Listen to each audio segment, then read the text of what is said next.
that I get as well during this time is I think that that the ministers or pastors of the churches are often neglected and blamed.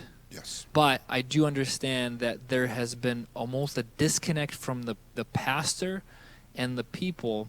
What would you recommend or advise them to react, or what they would do in response to their pastor being involved in a situation like this?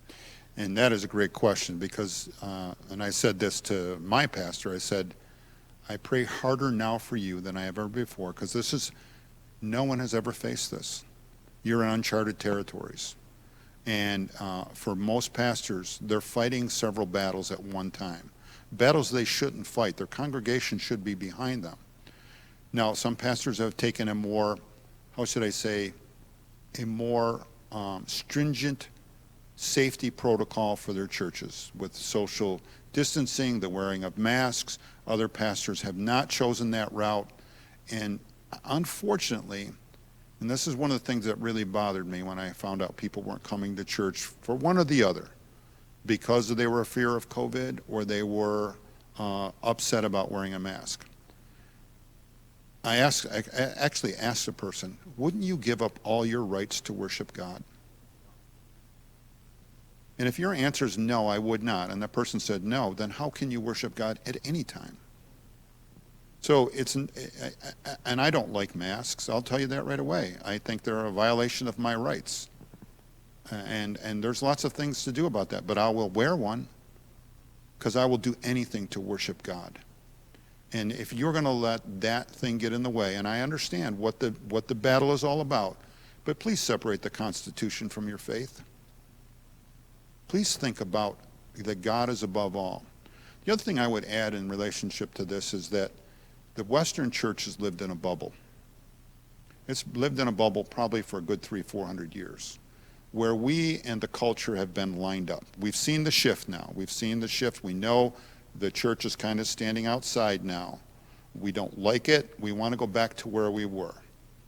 The COVID has also brought a new aggression towards the church.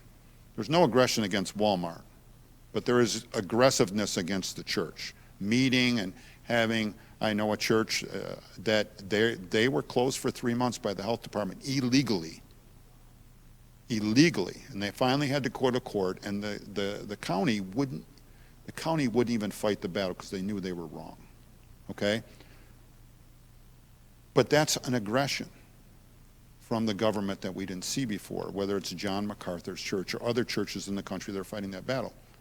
My question is this: it doesn't matter what they do. What am I going to do? And so pastors fight the battle that's outside, and then they fight with the church members on the inside about mask, no mask, come to church, stay online. And what I think we've learned too from online, it just doesn't have enough. God created us for relationships, and it just doesn't fulfill that. And in the time that we were closed, that I just felt a disconnect from people. I had to go see people. I had to meet with them. If that meant standing on the underside of a piece of glass, their window, and talking to them, I had to see them in a physical sense. I think we're created for that. That's why we get to go to heaven. We're going to be in the presence of Jesus because that's what we were created for. So I think churches struggle with that. And what I would say to church members or people that just come to church, would you support your pastor? He is fighting a battle that he has never fought before. And you think you have all the answers. None of us has the answers. Jesus Christ is the answer. And he says, worship me. Worship me. And that's what I think we should do.